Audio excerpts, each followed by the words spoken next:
യുദ്ധം മുറുകുകയാണ്. അമേരിക്ക ആകെ പ്രതിസന്ധിയിലാണ്, ആകെ മൊത്തത്തിൽ നാശത്തിലേക്കാണ് കിടക്കുന്നത്. ഇനി എന്ത് വേണമെങ്കിലും സംഭവിക്കാം. ലോകത്തെ നടുക്കാൻ ശേഷിയുള്ള അടുത്ത വലിയ ഏറ്റുമുട്ടൽ എപ്പോൾ, എവിടെ, എങ്ങനെ പൊട്ടിപ്പുറപ്പെടും എന്ന ആശങ്ക ഇതിനോടകം തന്നെ ശക്തി പ്രാപിച്ചിരിക്കുകയാണ്. പുറമേ നിശബ്ദതയുണ്ട് എന്ന് തോന്നിച്ചാലും ആ നിശബ്ദതയുടെ അടിയിൽ അതിവേഗ നീക്കങ്ങളാണ് നടക്കുന്നത്. സൈനിക വിന്യാസങ്ങൾ മുറുകുന്നു, രഹസ്യ കൂട്ടുകെട്ടുകൾ രൂപപ്പെടുന്നു, ആക്രമണവും പ്രതിരോധവും ഇനി പുതിയ തലത്തിലേക്ക് കടക്കുന്നു. അത്തരം ഒരു സാഹചര്യത്തിൽ കാര്യങ്ങൾ നീങ്ങുകയാണ്. ലോക സുരക്ഷാ സമവാക്യത്തെ തന്നെ ചോദ്യം ചെയ്യുന്ന ഒരു റിപ്പോർട്ടാണ് ഇപ്പോൾ പുറത്തു വരുന്നത്. ഇത് അമേരിക്കയെ വല്ലാതെ ഭീതിയിലാക്കുന്നുണ്ട്. അതുപോലെ തന്നെ ഡൊണാൾഡ് ട്രംപിന് ഈ ഒരു റിപ്പോർട്ടിൽ ആകെ വലഞ്ഞിരിക്കുന്ന ഒരു അവസ്ഥയാണ്. പരസ്പര വിരുദ്ധമായിട്ടുള്ള കാര്യങ്ങൾ സംസാരിക്കുന്നു. എന്തായാലും ആ റിപ്പോർട്ട് എന്താണെന്ന് നോക്കാം.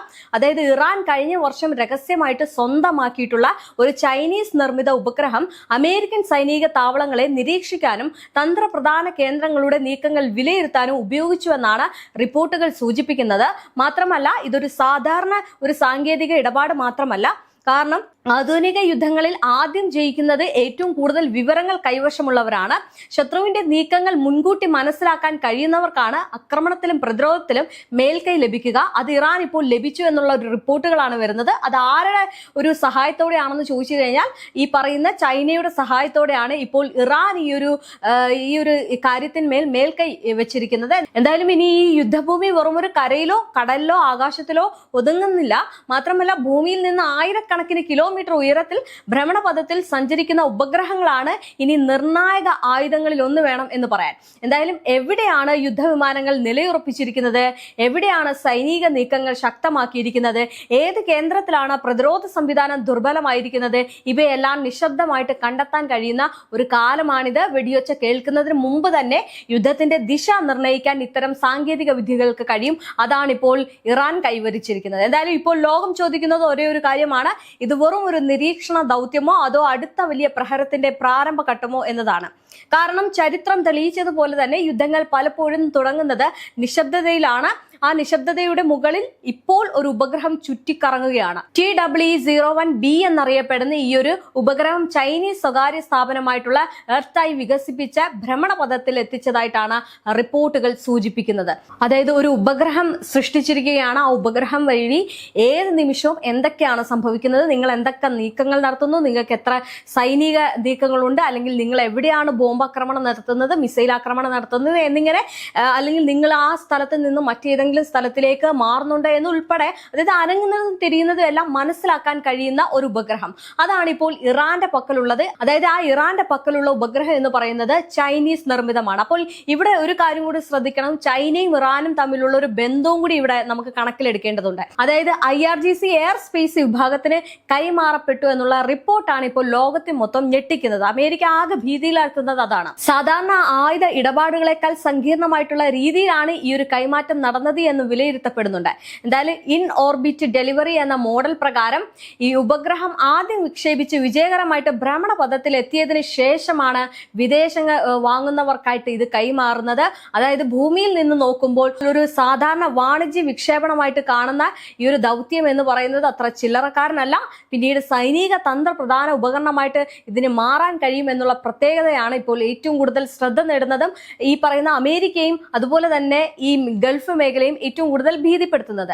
ഇനി ഒരു ഉപഗ്രഹത്തിന്റെ ഏറ്റവും വലിയൊരു പ്രാധാന്യം അതിന്റെ ക്യാമറയിലോ സാങ്കേതിക വിദ്യയിലോ മാത്രമല്ല, അതിന് നൽകുന്ന നിരന്തര നിരീക്ഷണ ശേഷിയിലാണ്. അതായത് മിഡിൽ ഈസ്റ്റിലെ അമേരിക്കൻ സൈനിക കേന്ദ്രങ്ങൾ, വ്യോമതാവളങ്ങൾ, നാവിക ആസ്ഥാനങ്ങൾ, ലോജിസ്റ്റിക് ഹബ്ബുകൾ, എനർജി ഇൻഫ്രാസ്ട്രക്ചർ കേന്ദ്രങ്ങൾ എന്നിവയുടെ നീക്കങ്ങൾ ദൂരത്ത് നിന്ന് നിരീക്ഷിക്കാൻ കഴിയുന്ന ഒരു കണ്ണായി ഇതിനെ പ്രവർത്തിച്ചു എന്നാണ് റിപ്പോർട്ടുകൾ പറയുന്നത്. അതായത് സൈനിക വിമാനങ്ങൾ എവിടെയാണ് നിലയുറപ്പിച്ചിരിക്കുന്നത്, പുതിയ സൈനിക വിന്യാസമുണ്ടോ, അല്ലെങ്കിൽ ആക്രമണത്തിനുള്ള തയ്യാറെടുപ്പുകളുണ്ടോ, പ്രതിരോധ സംവിധാനങ്ങളിൽ മാറ്റമുണ്ടോ എന്നിങ്ങനെ തുടങ്ങിയ വിവരങ്ങളാണ് ഇത്തരത്തിലുള്ള ഉപഗ്രഹങ്ങൾ വഴി ശേഖരിക്കാൻ കഴിയുന്നത്.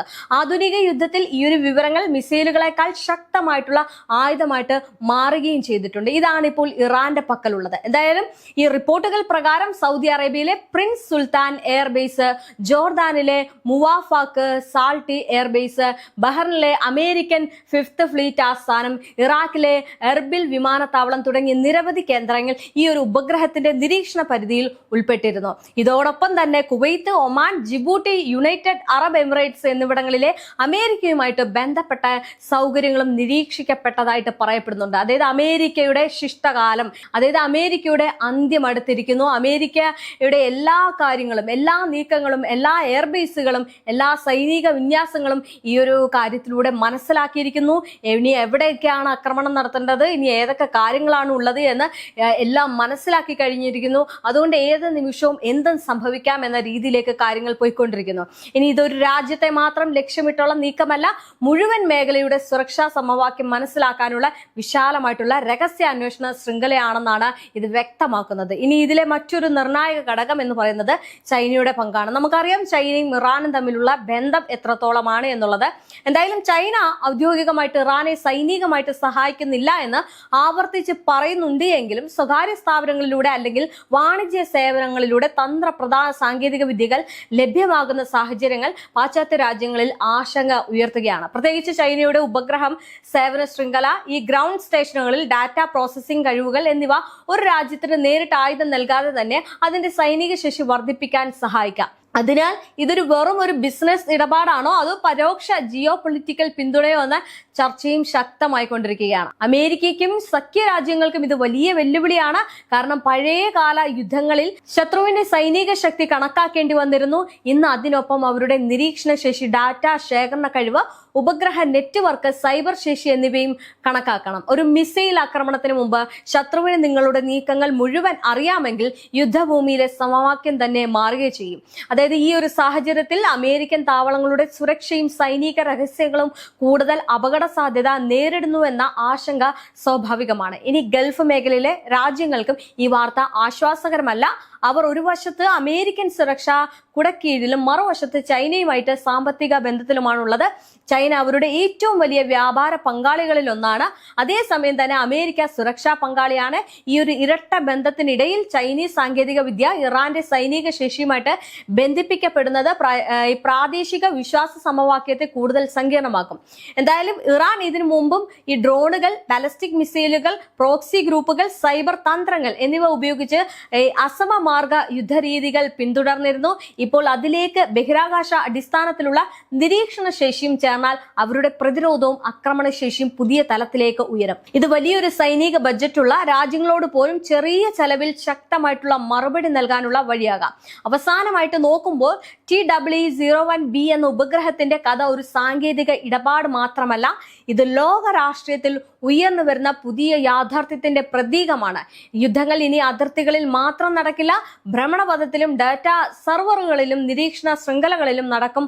ആകാശത്ത് നിശബ്ദമായിട്ട് ചുറ്റുന്ന ഒരു ഉപഗ്രഹം ഭൂമിയിലെ ശക്തി സമവാക്യങ്ങളെ തന്നെ മാറ്റിമറിക്കാൻ കഴിയുന്ന കാലത്തേക്കാണ് ലോകം കടന്നിരിക്കുന്നത്. ഒന്ന് ആലോചിച്ച് നോക്കൂ, എത്രത്തോളമാണ് ഇറാന്റെ കരുത്ത്. അതുകൊണ്ട് തന്നെ ഇറാൻ ഇപ്പോൾ എല്ലാം നിരീക്ഷിച്ചു കൊണ്ടിരിക്കുകയാണ്. ഈ നിരീക്ഷണത്തിൽ ആകെ പെട്ടിരിക്കുകയാണ് ട്രംപിനെ സംബന്ധിച്ചിടത്തോളം ഈ പൊള്ളയായിട്ടുള്ള പ്രസ്താവനകൾ മാത്രമേ നടത്തുന്നുള്ളൂ. പക്ഷെ യാതൊരു തരത്തിലുള്ള ഗുണവും ഈ പറയുന്ന ട്രംപിനെ കൊണ്ട് അവിടുത്തെ ജനങ്ങൾക്കൊന്നും ഉണ്ടാകുന്നില്ല. അതുപോലെ തന്നെ വലിയൊരു യുദ്ധത്തിലേക്ക് ട്രംപ് എടുത്തു ചാടുന്നില്ല. എടുത്തു ചാടിയാൽ ആകെ മൊത്തം പ്രശ്നമാകുമെന്നറിയാം. കാരണം ഇപ്പോൾ ട്രംപിനെ കാരണം അവിടുത്തെ ജനങ്ങൾക്കോ ഈ പറയുന്ന പശ്ചിമേഷ്യ, ഗൾഫ് മേഖലയൊക്കെ ഏറ്റവും കൂടുതൽ പ്രതിസന്ധി അനുഭവപ്പെട്ടുകൊണ്ടിരിക്കുകയാണ്. എന്തായാലും ഈ സമ്പുഷ്ടീകരിച്ച യുറേനിയം അമേരിക്കയ്ക്ക് കൈമാറാൻ ഇറാൻ സമ്മതിച്ചു എന്ന വാർത്ത കൂടി ഇതിനിടയിൽ വരുന്നുണ്ട്. അതായത് ഈ ഡൊണാൾഡ് ട്രംപ് തന്നെയാണ് ഈ ഒരു അവകാശം പറഞ്ഞത്. എന്നാൽ ഇതിനെ തള്ളിക്കളഞ്ഞുകൊണ്ട് ഇറാൻ രംഗത്തെത്തി. കാരണം അത്തരത്തിലൊരു ധാരണയോ ചർച്ചയോ നടന്നിട്ടില്ലെന്നാണ് ഇറാനിയൻ പറയുന്നത്. അല്ലെങ്കിൽ വൈറ്റ് ഹൗസിൽ മാധ്യമ പ്രവർത്തകരോട് സംസാരിക്കവെയാണ് ഇറാൻ തങ്ങളുടെ ആണവ ശേഖരം കൈമാറാൻ തയ്യാറാണെന്ന് ട്രംപ് പറഞ്ഞത്. മാത്രമല്ല ഈ വാദം അടിസ്ഥാനരഹിതമാണെന്നും ഇത്തരം നീക്കങ്ങളെ കുറിച്ച് യാതൊരു തരത്തിലുള്ള ആലോചനയും നടന്നിട്ടില്ല എന്ന് ഇറാനിയൻ പാർലമെന്റ് സ്പീക്കറോട് അടുത്ത വൃത്തങ്ങൾ അറിയിച്ചിട്ടുണ്ട്. ആണവായുധ മോഹം ഉപേക്ഷിക്കുന്നതിനും ആണവ സാമഗ്രികൾ കൈമാറുന്നതിനും പുറമെ തന്ത്രപ്രധാനമായിട്ടുള്ള ഹോർമുസ് കടലിടുക്ക് തുറന്നു കൊടുക്കാനും ഇറാൻ സമ്മതിച്ചതായിട്ടാണ് ട്രംപ് അവകാശപ്പെടുന്നത്. ട്രംപ് ചുമ്മാ അങ്ങ് പറയുകയാണ്. അതായത് നേരത്തെ പറഞ്ഞതുപോലെ തന്നെ പ്രസ്താവനകൾ ഇറക്കുകയാണ്, പക്ഷെ യാതൊരു കഴമ്പും ഇല്ല എന്നുള്ളതാണ്. എന്തായാലും സമാധാന കരാർ യാഥാർത്ഥ്യമായാൽ പാകിസ്ഥാൻ തലസ്ഥാനമായിട്ടുള്ള ഇസ്ലാമാബാദിൽ വെച്ച് അത് ഒപ്പിട്ടേക്കുമെന്നും താൻ അതിൽ പങ്കെടുത്തേക്കുമെന്നും ഈ ട്രംപ് സൂചിപ്പിക്കുകയാണ്. 2 ആഴ്ചത്തെ വെടിനിർത്തൽ നീട്ടാൻ താൻ ആഗ്രഹിക്കുന്നില്ല എന്നും നിശ്ചിത സമയത്തിനുള്ളിൽ പരിഹാരം ഉണ്ടായില്ലെങ്കിൽ വീണ്ടും ആക്രമണം തുടങ്ങുമെന്ന മുന്നറിയിപ്പും ട്രംപ് നൽകിയിട്ടുണ്ട്. എന്തായാലും സമാധാന കരാർ ഉടൻ ഉണ്ടാകുമെന്ന് അമേരിക്ക പ്രതീക്ഷിക്കുമ്പോഴും ഇറാന്റെ പ്രതീക്ഷ എന്ന് പറയുന്നത് അങ്ങനെയല്ല. ഇറാൻ തങ്ങളുടെ നിലപാടിൽ ഉറച്ചു നിൽക്കുന്നത് മേഖലയിൽ വീണ്ടും അനിശ്ചിതത്വം സൃഷ്ടിക്കുകയാണ്.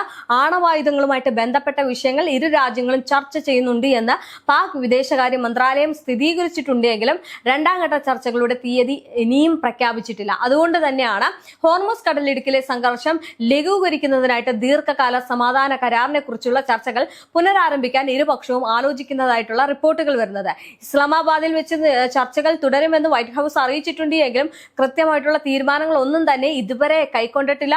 വരും ദിവസങ്ങളിൽ അമേരിക്കയുടെ കടുത്ത സമ്മർദ്ദത്തോടെ ഇറാൻ എങ്ങനെ പ്രതികരിക്കുമെന്നതിനെ ആശ്രയിച്ചിരിക്കും മിഡിൽ ഈസ്റ്റിലെ സമാധാനങ്ങളുടെ അല്ലെങ്കിൽ സമാധാന നീക്കങ്ങളുടെ ഭാവി എന്ന് പറയുന്നത്. എന്തായാലും സമാധാനത്തിന് വേണ്ടി ഇത്തരം നീക്കങ്ങളും ചർച്ചകളും ഒക്കെ നടക്കുമ്പോൾ തന്നെ മറുവശത്ത് ഈ പറയുന്ന ഇറാൻ തന്റെ കരുത്ത് വീണ്ടും വീണ്ടും കൂട്ടുകയാണ് ചെയ്യുന്നത്. എന്തായാലും ചൈനയുടെ ഈ ഒരു ഉപഗ്രഹം ഇറാന്റെ പക്കൽ ഉള്ളത് കൊണ്ട് തന്നെ വലിയൊരു ആശങ്ക ഇപ്പം ഗൾഫ് മേഖലയിലും ഉണ്ട്. നേരത്തെ പറഞ്ഞതുപോലെ തന്നെ അമേരിക്കയ്ക്കും വല്ലാതെ ഭയമുണ്ട്. കാരണം ഈ പറയുന്ന അമേരിക്കൻ എയർബേസുകളുള്ള സ്ഥലങ്ങളെല്ലാം ഇതിനോടകം തന്നെ നിരീക്ഷിച്ചു കഴിഞ്ഞിട്ടുണ്ട്. ഇനി ഏത് നിമിഷവും എന്ത് സംഭവിക്കാം എന്ന രീതിയിലേക്ക് കാര്യങ്ങൾ മാറുകയാണ്. അമേരിക്ക ഏതെങ്കിലും തരത്തിൽ നിയമലംഘനം നടത്തി ആക്രമണം നടത്തി കഴിഞ്ഞാൽ ഏത് നിമിഷവും കത്തിച്ച് ചാമ്പലാക്കാം എന്നുള്ള ഒരു രീതിയിലേക്ക് ഇറാൻ ഇന്ന് മാറിയിരിക്കുകയാണ്. അതിന് ഏറ്റവും കൂടുതൽ കാരണമായിരിക്കുന്നത് അല്ലെങ്കിൽ ഒരു സഹായകം എന്ന രീതിയിൽ ആയിരിക്കുന്നത് ഏറ്റവും കൂടുതൽ ഒരു ഉപയോഗപ്പെടുന്ന ഒരു കാര്യം എന്ന് പറയുന്നത് ഈ പറയുന്ന ചൈന നൽകിയ അല്ലെങ്കിൽ ചൈന കൈമാറിയിട്ടുള്ള ഈ ഒരു ഉപഗ്രഹമാണ്. എന്തായാലും ഈ ഒരു ഉപഗ്രഹം വഴി അമേരിക്ക അനങ്ങുന്നതോ ഇരിക്കുന്നതോ തിരിയുന്നതോ എല്ലാം തന്നെ നിരീക്ഷിച്ച് അത് മനസ്സിലാക്കാൻ കഴിയുന്നുണ്ട്. ആ നിരീക്ഷണത്തിലൂടെ ആയിരിക്കും ഇറാൻ ഇനി തന്റെ തീരുമാനങ്ങൾ കൈകൊള്ളുക എന്നതാണ് ഇനി നോക്കി കാണേണ്ടത്.